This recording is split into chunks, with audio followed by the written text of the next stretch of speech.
Hello students, देखिए आज हम आपकी बीएससी फर्स्ट ईयर की बॉटनी स्टार्ट कर रहे हैं। बॉटनी वनस्पति विज्ञान, वनस्पति विज्ञान। देखिए आपके सिलेबस में जो बॉटनी पढ़नी है वो 3 पेपर्स हैं। पहला पेपर है हमारा cell biology, genetics and plant breeding. Cell biology, genetics and plant breeding यानी कोशिका विज्ञान, आनुवंशिकी एवं पादप प्रजनन। सेल विज्ञान, सेल बायोलॉजी यानी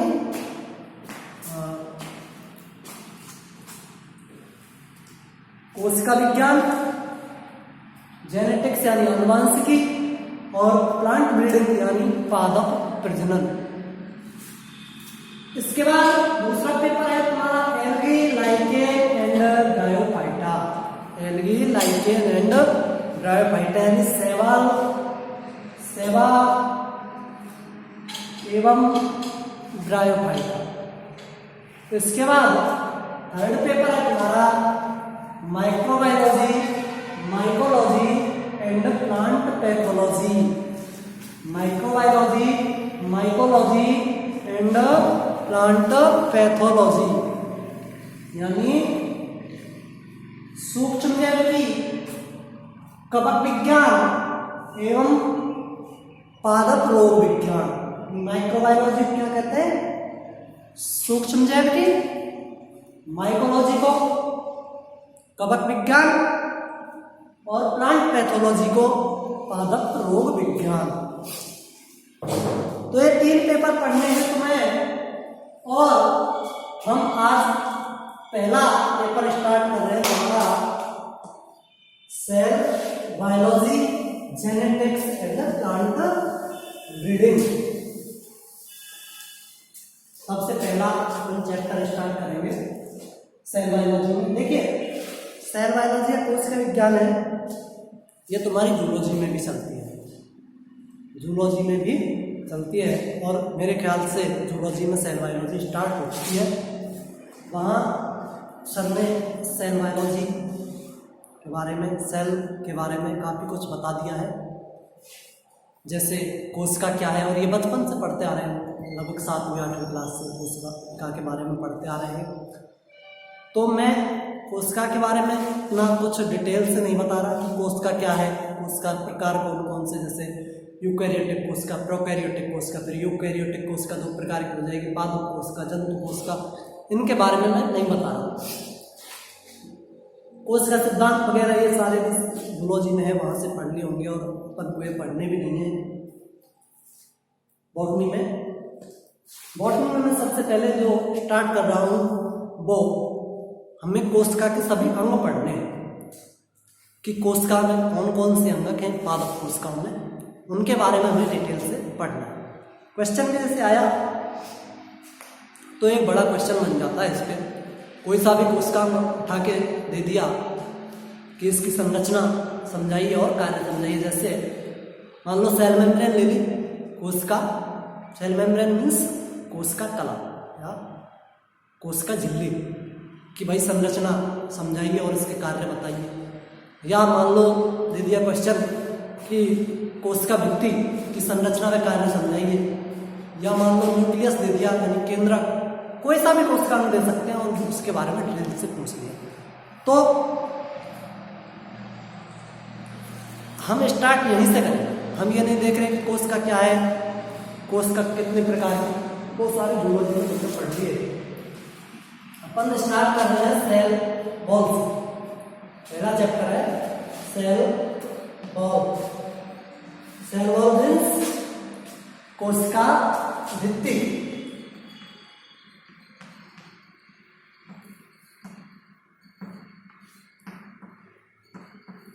कोशिका भित्ति अपन ये देखते हैं सबसे पहले सेल वॉल या कोशिका भित्ति। देखिए सेल वॉल या कोशिका भित्ति क्या है, कोशिका भित्ति क्या है? जूलॉजी में पढ़ लिया होगा तुमने, जब सर ने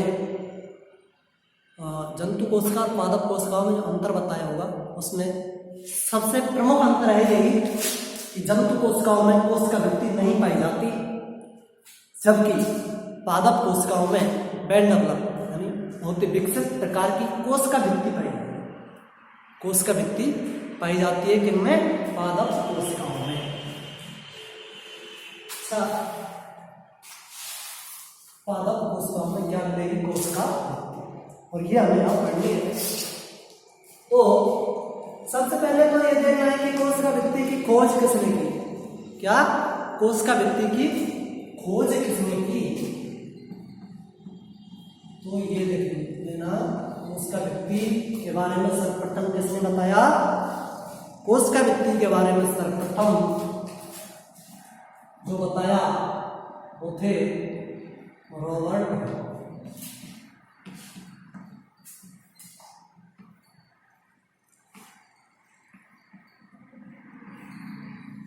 इन्होंने सर्वप्रथम कोशिका भित्ति के बारे में बताया। किसने? रॉबर्ट हॉक ने सर्वप्रथम कोशिका भित्ति के बारे में बताया। अब हम ये देखते हैं कि कोशिका भित्ति क्या है। भाई, जो पादप कोशिकाएं होती हैं, पादप कोशिकाओं के बाहर उसकी सुरक्षा के लिए, पादप कोशिकाओं की सुरक्षा के लिए एक एक्स्ट्रा भित्ति पाई जाएगी, यानी जंतु कोशिकाओं में लेकिन नहीं है, केवल पादप कोशिकाओं में मिलेगी। तो उनमें एक अतिरिक्त भित्ति पाई जाती है मोटी, से कोशिका भित्ति या सेल वॉल कहा जाता है। किसकी बनी होती है? तो कोशिका भित्ति मुख्यतः सेल्यूलोज, किसकी बनी होती है? प्रमुखतः पादपों में सेल्यूलोज। किसमें? पादपों। पादपों में ये सेल्यूलोज की बनी होगी, जबकि अगर कवकों में देखा जाए, कवक या फंजाई, सेकंड पेपर भी है माइकोलॉजी यानी कवक विज्ञान, वहां हमें कवकों के बारे में पढ़ना भी है। तो जो कवकों में कोशिका भित्ति मिलेगी, कवकों में कोशिका भित्ति काइटिन की बनी होती है। किसकी बनी होती है? काइटिन की। कवकों में कोशिका भित्ति काइटिन की। पादपों में किसकी है? सेल्यूलोज प्रमुख रूप से। बाकी अन्य पदार्थ और होंगे, तो अभी हम जब इसकी डिटेल पढ़ेंगे तो देखेंगे। कवकों में किसकी मिलेगी? काइटिन की। अच्छा, जीवाणुओं में भी कोशिका भित्ति मिलती है। किसमें? बैक्टीरिया में या जीवाणु। जीवाणुओं में किसकी बनी होगी? तो जीवाणुओं में ये बनी होती है पेप्टिडोग्लाइकेन।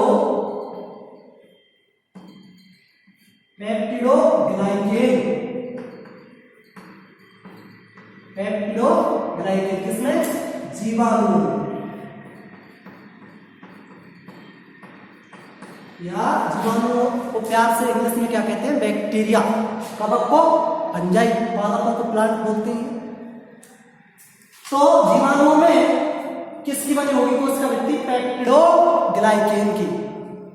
सब फिर से वापस से आ जाओ, ठीक है। पादपों में कोशिका भित्ति की खोज किसने की है? सर्वप्रथम रॉबर्ट ने की है, और ये बताया कि कोशिका के बाहर एक दृढ़ भित्तिनुमा संरचना पाई जाती है, जिसे कोशिका भित्ति कहा जाता है। इसकी संरचना ये तो पता चल गया। खोज किसने की? रॉबर्ट ने। अक्रेंस या प्राप्ति स्थल देखें तो पादप कोशिकाओं में, जंतु कोशिकाओं में अनुपस्थित होती है, पादप कोशिकाओं में मिलेगी। दूसरा लिख देता हूं, प्राप्ति स्थल। प्राप्ति स्थल इंग्लिश में देखा जाए तो खोज डिस्कवरी हो जाएगा। प्राप्ति स्थल यानी अक्रेंस। क्या बोलेंगे प्राप्ति स्थल को? अक्रेंस। कहां मिलेगी? पादप कोशिकाओं में।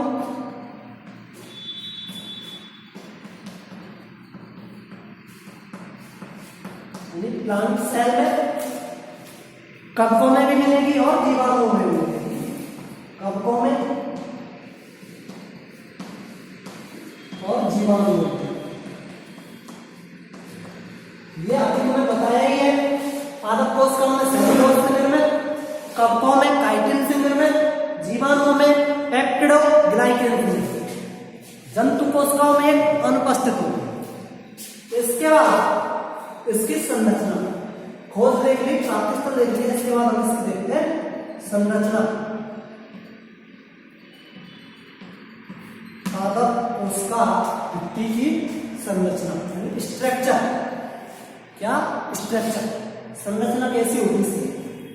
देखिए, जब एक कोशिका से दो कोशिका बनती है, कोशिका विभाजन, जब कोशिका विभाजन होता है तो इस पादप कोशिका का निर्माण होता है। तो इसकी संरचना मुख्य रूप से जो बनी होगी वो निम्न प्रकार से, जैसे सबसे पहले इसमें संरचना मिलती है मध्य पटलिका। मध्य पटलिका क्या है भाई? मध्य पटलिका, इंग्लिश में इसको बोलते हैं मिडल लेमिला। क्या बोलते हैं? Middle lamella.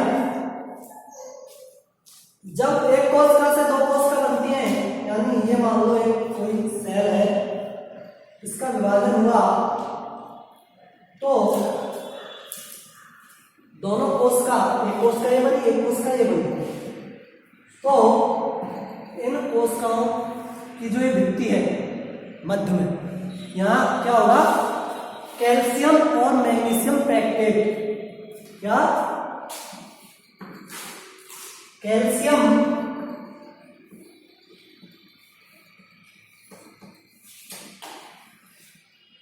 व मैग्नीशियम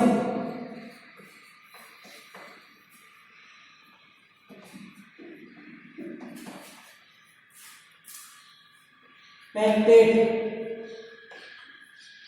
कैल्शियम व मैग्नीशियम पैक्टेट का यहाँ निक्षेपण होने लगता है और इनसे किसका निर्माण होता है? मध्य पटलिका। किसका निर्माण होता है? मध्य पटलिका।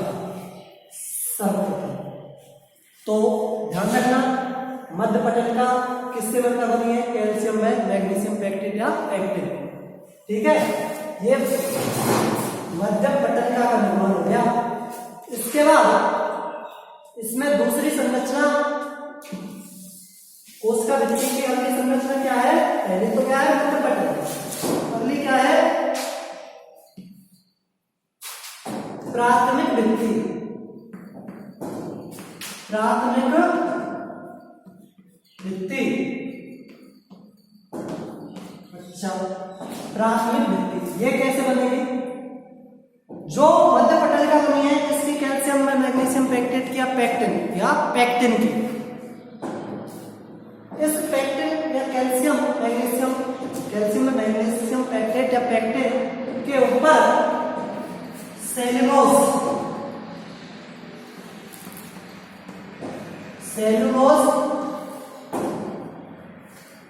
व हेमीसेल्यूलोज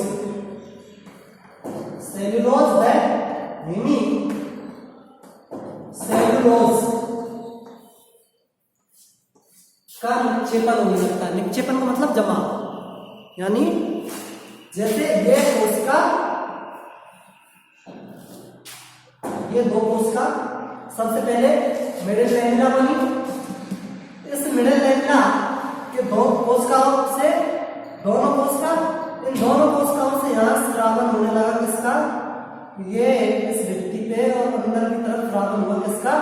सेलुलोज में हेमीसेल्यूलोज का। और किसका निर्माण हुआ? प्राथमिक भित्ति का। किसका निर्माण हुआ? प्राथमिक भित्ति का। दो बन गए अभी, देखो, मध्य पटलिका बन गई, प्राथमिक भित्ति। इसके बाद तीसरी संरचना इसमें द्वितीयक भित्ति होगी। द्वितीयक भित्ति ये किससे बनी होगी?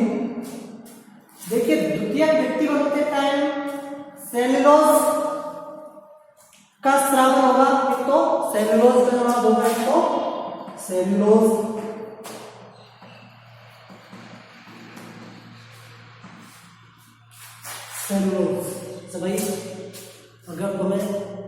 सेल्यूलोज क्या है?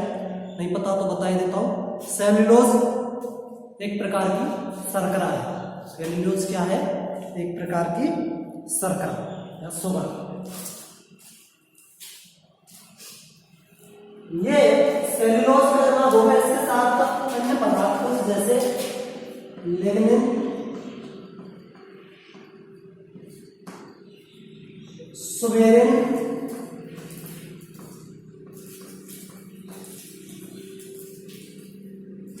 लिग्निन, सुबेरिन, सिलिका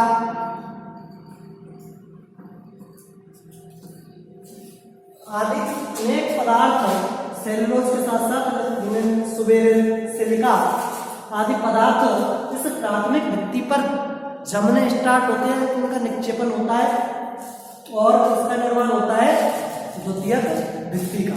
इसका निर्माण होता है द्वितीयक भित्ति का। इसके बाद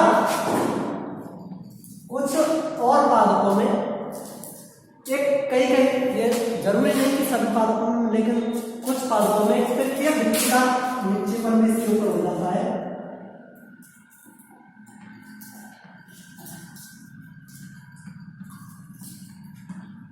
तृतीय ये जो मध्य पटल का है इसको मैं ऊपर लिख देता हूँ ना। तो पहली कौन सी थी? मध्य पटल का।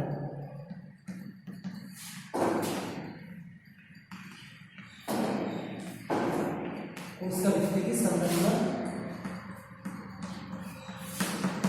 पहली कौन सी है? मध्य पटल का निर्माण किससे होता है? कैल्शियम में मैग्नीशियम पैक्टेट या सॉल्ट पैक्टेट लिख देता हूँ केवल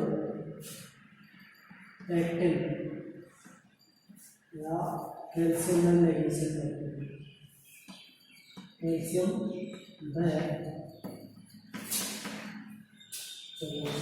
मैग्नीशियम पैक्टेट,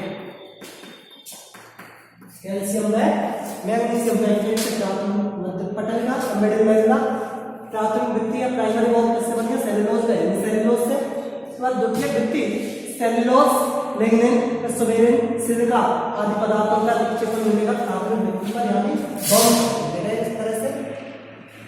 और किसका निर्माण होगा? द्वितीय भित्ति। इसके बाद जो तृतीय भित्ति है,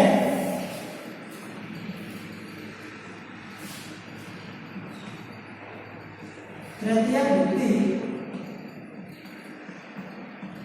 इसके निर्माण के समय जो द्वितीय भित्ति है इसके ऊपर एक तो सेल्यूलोज, एक तो सेल्यूलोज और इस सेल्यूलोज के अलावा एक पदार्थ होता है जाइलेन। क्या? जाइलेन। ये भी एक शर्करा है जाइलेन। इसका निक्षेपण होगा और इसका निर्माण होगा तृतीयक भित्ति का। इस प्रकार हमने एक संरचना देखी सेलवॉल की, किस किस से मिलकर बनी होती है? कोश का भित्ति, तो मध्य पटल का प्राथमिक भित्ति, द्वितीय भित्ति और तृतीय भित्ति, ये सभी मिलके और किसका निर्माण करती है? सेल वॉल का। ये तो हो गई संरचना सेल वॉल की। इसके बाद इसकी हम अति सूक्ष्म संरचना देखें, अति सूक्ष्म संरचना देखें इसकी।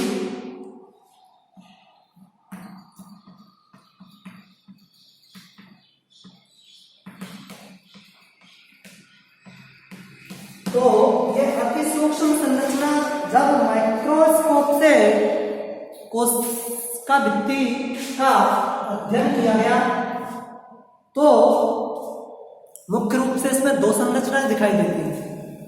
कौन कौन सी? एक तो सूक्ष्म तंतु या माइक्रो फाइबर्स।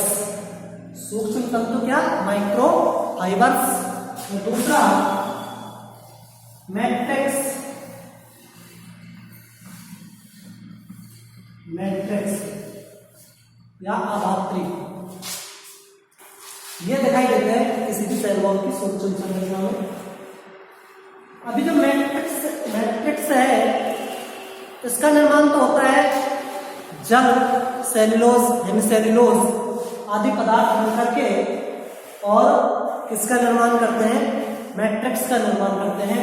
और उस मैट्रिक्स में सूक्ष्म तंतु को धसे हुई अवस्था में पाए जाते हैं। सूक्ष्म तंतु को धसी हुई अवस्था में पाए जाते हैं। उनमें भी जो प्राथमिक भित्ति पढ़ी थी हमने, उसमें तो सूक्ष्म तंतु प्रकार से ढीले प्रकार से बने हुए होंगे, क्योंकि द्वितीयक व तृतीयक भित्तियों में ये रिजिड प्रकार से या जटिल प्रकार से बंधे हुए होते हैं सूक्ष्म तंतु, और इस तरह से अति सूक्ष्म संरचना का निर्माण होता है। अति सूक्ष्म संरचना में क्या क्या है? तो सूक्ष्म तंतु और दूसरा मैट्रिक्स। मैट्रिक्स किसका बना है? जल, हेमीसेल्यूलोज, सेल्यूलोज आदि पदार्थों से मिलकर मैट्रिक्स का निर्माण होता है। और इस मैट्रिक्स में जो सूक्ष्म तंतु या माइक्रोफाइबर्स है वो धसी हुई अवस्था में पाए जाते हैं। ये हुई सेल वॉल की संरचना, सेल वॉल की संरचना। इसके बाद इसके कार्य भी पढ़ लेते हैं हम।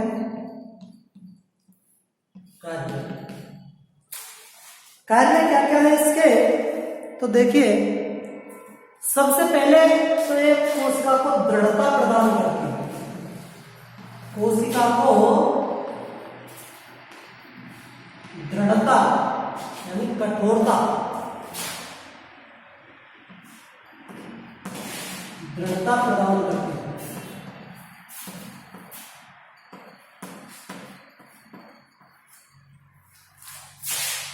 दूसरा, कोशिका की आकृति निश्चित करती है। आकृति निश्चित करती है।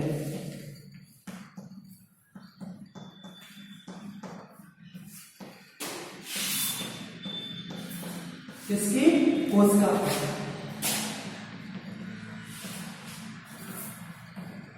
कोशिका की आकृति निश्चित करती है। अगला देखिए, जब सेल मेम्ब्रेन पढ़ोगे तो उसकी प्रकृति होती है अर्धपारगम्य प्रकार की। कैसी? अर्धपारगम्य या चयनात्मक पारगम्य। किसकी? सेल मेम्ब्रेन की। सेल वॉल है ये पारगम्य प्रकृति की होती है, यानी किन्हीं पदार्थों को रोकती नहीं है, पदार्थों के आवागमन के लिए रास्ता प्रदान करती है, या ये पारगम्य प्रकार की होगी और पदार्थों के आवागमन में सहायता करती है।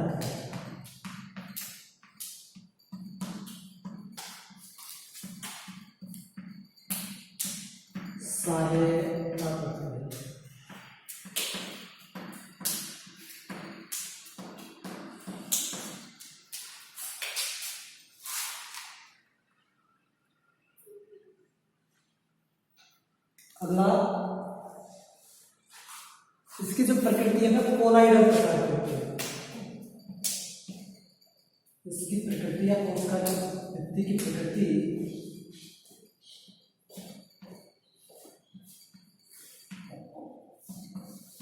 कोलाइडल प्रकार की होती है।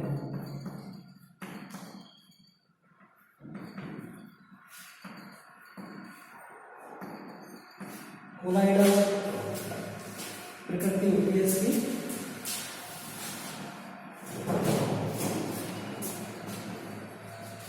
कोलाइडी का मतलब, कोलाइडी पदार्थ जो सूक्ष्म कणों से थोड़े बड़े आकार के कण होते हैं वो कोलाइडी कण कहलाते हैं। ये केमिस्ट्री में पढ़ा हुआ है। तो इस प्रकार ये हो गया उसका भित्ति के कार्य को दृढ़ता प्रदान करना, उसका क्या आकृति निश्चित करती है। ये भी देखो सुरक्षा, कोशिकीय अंग है, कोशिकाओं को सुरक्षा प्रदान करना।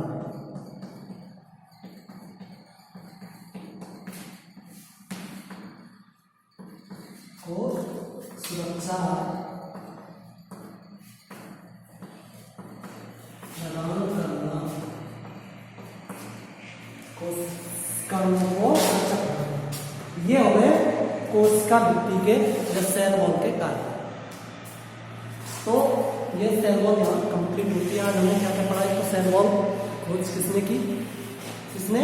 रॉबर्ट ने। इसके बाद हमने कोशिका भित्ति की संरचना के बारे में पढ़ा और उसके बाद हमने कोशिका भित्ति के कार्य के बारे में पढ़ा। आज के लिए बस इतना ही। धन्यवाद।